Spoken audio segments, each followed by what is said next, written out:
अब 2026 ऐसा साल तो है नहीं भाई जहां पे हम आके बात करेंगे और डिबेट करेंगे कि WWE रियल होती है या फिर फेक होती है, बट अभी भी बहुत सारे ऐसे लोग हैं जो चाहते हैं आके भाई प्रूफ करना तुम्हारे सामने कि ये तो फेक है, भाई इसको देखना बंद कर दो, ये तो घटिया है, ये तो हम बचपन में देखते थे। बहुत सारी ऐसी चीजें बोली जाती हैं, लेकिन आज की इस वीडियो के अंदर हम बात करेंगे 10 ऐसी कमाल की WWE मोमेंट्स, हार्डकोर मोमेंट्स, जिन्होंने इन पर्सन लाइव टीवी पे प्रूव कर दिया कि WWE 100% रियल है।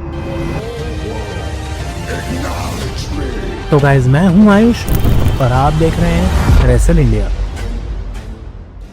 तो ऐसे ही टॉप 10 वीडियोस अगर और आप WWE की देखना चाहते हैं हर हफ्ते, तो रेसल इंडिया को सब्सक्राइब जरूर कर देना। इंटरेस्टिंग टॉपिक्स आप लोग जरूर बता सकते हैं और उनको हम जो है बनाएंगे आने वाले वीक्स के अंदर। नंबर 10 से स्टार्ट करेंगे। मोमेंट आती है Randy Orton versus Cactus Jack के मैच से फ्रॉम 2004। अब इस पॉइंट पे ऑब्वियसली रैंडी ऑर्टन एक नया बंदा था और उसने अपने आप को इतना प्रूव करा नहीं था, और दूसरी तरफ कैक्टस जैक यानी कि मिक फोली माने जाते थे सारे हार्डकोर मैचेस देने के लिए, और इस पॉइंट पे मिक फोली ट्राई करना चाहते थे कि कितना एक्चुअली में रैंडी ऑर्टन के अंदर गोदा है अपने आप को प्रूव करने का।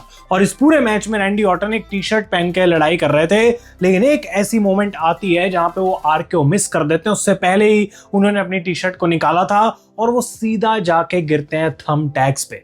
अब बहुत लोग बोलेंगे थंब टैग्स पे तो भाई न जाने कितने लोग गिर गए, लेकिन उस पॉइंट पे दिखाना कि जब तुम बिल्कुल नए नए आए हो, वो पहली बार जब तुम करते हो तो बहुत बड़ी बात होती है भाई, और वो दर्द क्लियरली रैंडी ऑर्टन के चेहरे पे दिखाई दे रहा था। नंबर 9 पे आते हैं अब हम। यहाँ पे आती है 2018 की मोमेंट जहां पे नाया जैक्स और बेक्की लिंच रिंग के अंदर थे। नाया का पड़ता मुक्का सीधा बेक्की के नाक के ऊपर और उनको सीवियर कंकशन हो जाती है ऑन द पॉइंट, लेकिन इस पॉइंट पे बेक्की वहां पे गिर नहीं गई, उनको स्ट्रेचर की जरूरत नहीं पड़ी। वो उठी, वहां पे उनको रियलाइज हुआ कि क्या चल रहा है, उनके मुंह पे खून है, उनकी नाक से खून निकल रहा है, और जाके वो ऐसे क्राउड के बीच में खड़ी हो जाती हैं कि भाई क्या हो गया, ये कमाल। और अगर वो शायद उस दिन बेक्की लिंच ने किया नहीं होता तो आज बेक्की लिंच द मैन नहीं होती, बेक्की लिंच रेसलमेनिया के मेन इवेंट में डबल चैंपियन नहीं बनती। बहुत सारी ऐसी चीजें हैं जो उसके बाद बेक्की लिंच कर पाए बिकॉज उनको वो द मैन वाला कैरेक्टर मिला। दिस मोमेंट वाज 100% रियल, और जबकि ऑब्वियसली यहाँ पे कुछ एक्सट्रीम इन्वॉल्व नहीं था, इसको मैं तब भी एक हार्डकोर मोमेंट मानता हूं because of the concussion on Becky Lynch. तो अगर यहां तक देख लिया और आपकी 1% भी WWE की नॉलेज बढ़ी है भाई, तो डेफिनेटली वीडियो को लाइक कर देना, चैनल को सब्सक्राइब कर देना। ऐसी और इंटरेस्टिंग वीडियोस हम बनाते रहेंगे। और नंबर 8 पे पॉइंट आता है एज वर्सेस मिक फॉली का ये मैच की मोमेंट जो कि हुई थी रेसलमेनिया 22 में। अब यहाँ पे इस पॉइंट पे मिक फोली एक ऐसा बंदा था जो वेटरन था, हार्डकोर मैचेस तो उसने देने ही थे, लेकिन एज के लिए उन्होंने यहाँ पे एक टेस्ट रखा था इस मैच में कि किस हद तक एक्चुअली में एज जा सकता है भाई हार्डकोर के अंदर।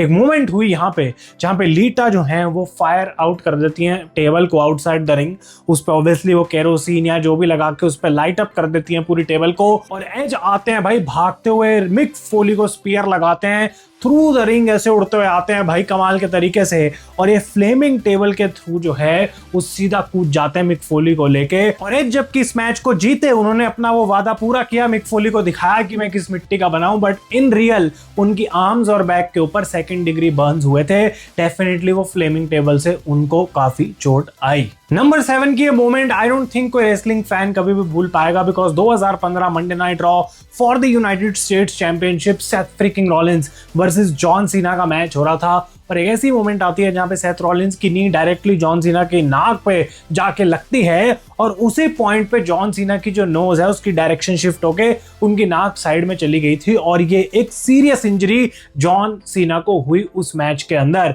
लेकिन ऑब्वियसली जितने भी पेन में वो थे, जितनी भी उनको दिक्कत हो रही थी, वो जिस तरीके से बने हैं भाई, जिस तरीके से जॉन सीना रहा है अपने पूरे करियर में, एक मैच जहां पे जो होना है वो तो वो करके ही रहेगा, किसी तरीके से फिनिश करके ही रहेगा, और वो चीज जॉन सीना ने यहाँ पे दिखाई। उनकी ये डिस्प्लेस्ड नोज से भी उनको फर्क नहीं पड़ा। जॉन सीना इस मैच को खत्म करके जाते हैं और काफी मैसिव रिस्पेक्ट उनको मिली भाई हर किसी से कि यार ये बंदे ने कमाल कर दिया। एक ऐसी मोमेंट थी जो यूजुअली हमें देखने को नहीं मिली थी पूरे सीना के करियर में। This is only a one of one moment. Number 6 की इस मोमेंट को आखिर कोई कैसे भुला सकता है, बिकॉज मैं बात कर रहा हूं बैड ब्लड 2024 की CM Punk versus Drew McIntyre in a Hell in a Cell match. अब इस मैच को हम स्टोरी लाइन के लिए याद रखते हैं, इस मैच को हम याद करते हैं कितनी रियल हो गया था।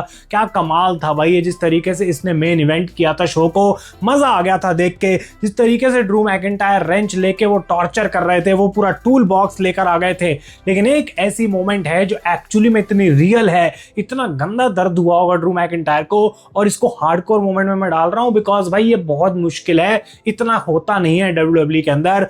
और वो मोमेंट थी जब ड्रू मैकिंटायर क्लेमोर के लिए अटेम्प्ट करते हैं, सीएम पंक स्टील स्टेप्स के ऊपर थे, वो हट जाते हैं वहां से और ड्रू मैकिंटायर सीधा जाके गिरते हैं भाई, क्लेमोर उनकी मिस होती है और उनकी पूरी पीठ जो है जाके टकरा जाती है भाई स्टील स्टेप्स के ऊपर। उन्होंने इनफैक्ट बोला भी है कुछ इंटरव्यूज के अंदर कि भाई ये मेरी प्रॉब्ली रेसलिंग के पूरे करियर की one of the hardest and the toughest bump है, और वो काफी इंजर्ड हुए थे उसकी वजह से। और उसके अलावा इस पूरे मैच में जैसा कि मैं कह रहा हूँ, वो टूल बॉक्स लाके सीएम पंक के सर पे मारना, बहुत सारी चीजें हुई थी। और ओवरऑल इस मैच को हम हार्डकोर कैटेगरी में डेफिनेटली डाल सकते हैं, और रियलिज्म की कमी तो यहाँ पे बिल्कुल भी नहीं थी। नंबर 5 पे एक और hello in a Cell match है, and this is Cody Rhodes versus Seth Rollins. और यहाँ पे भाई 2022 के अंदर कोडी ने एक हफ्ता पहले, किसी को नहीं पता था, सब ये न्यूज आ रही थी कि मैच कैंसिल हो जाएगा, कोडी रोड्स की बोन से पूरी उनकी पेक्टोरल मसल टीयर हो जाती है, और वो यहाँ पे एंटर करते हैं। सबको लग रहा था कि कैसे आखिर कोडी रोड कंपीट कर रहा है, डब्ल्यूडब्ल्यूई को लोग गाली दे रहे थे,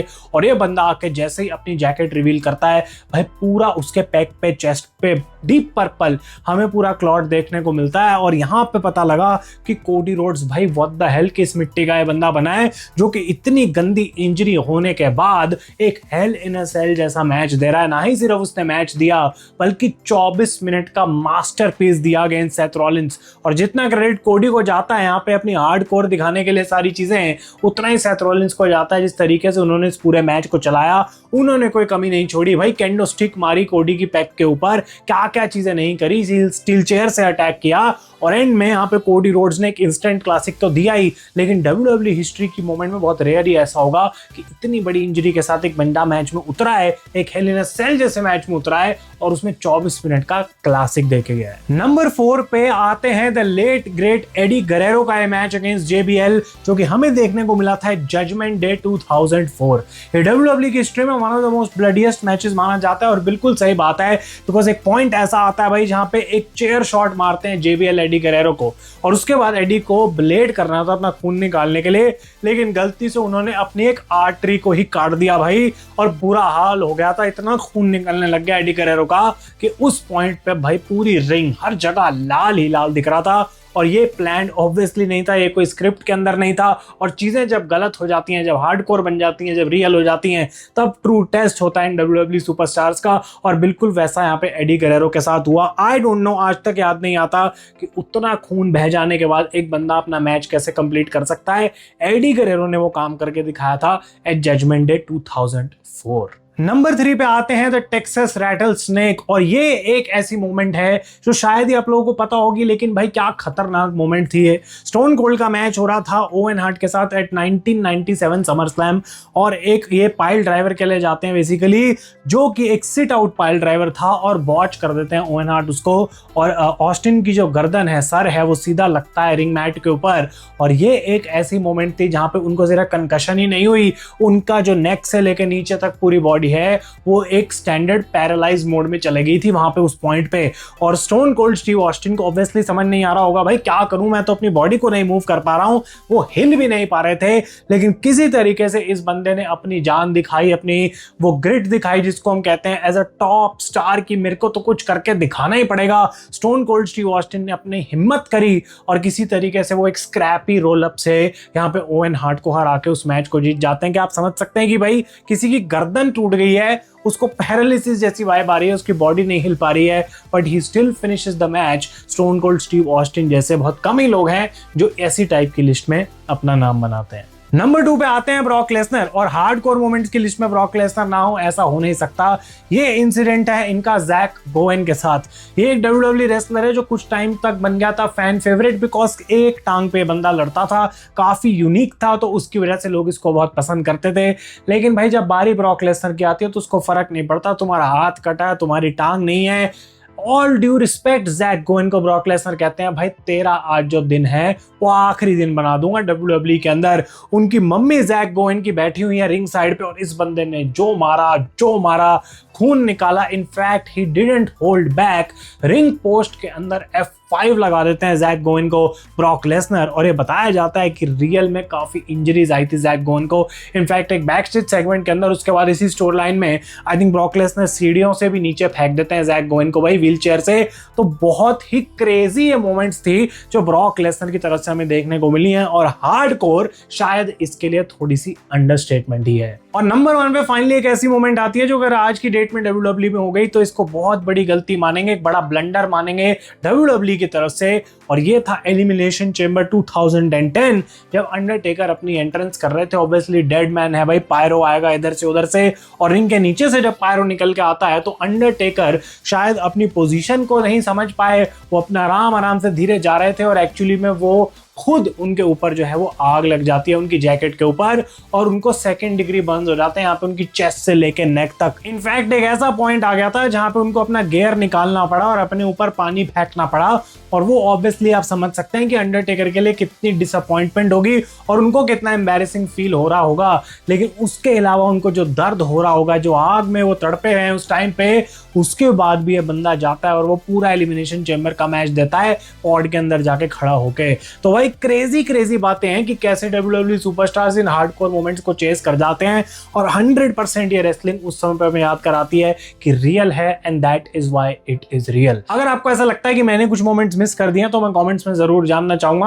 पहले भी हमने इस सेम टॉपिक पे वीडियो बना रखी है तो मैंने कोशिश किया कि मैक्सिमम पॉइंट्स जो है वो मैं रिपीट ना करूं, कुछ नई चीजें आपको लेकर आऊं। तो अगर आप 10 की लिस्ट जानना चाहते हैं तो डेफिनेटली जाके आप उस वीडियो को चेकआउट कर सकते हैं। तब तक के लिए thank you so much for watching. मैं हूं आयुष और आप देख रहे हैं रेसल इंडिया।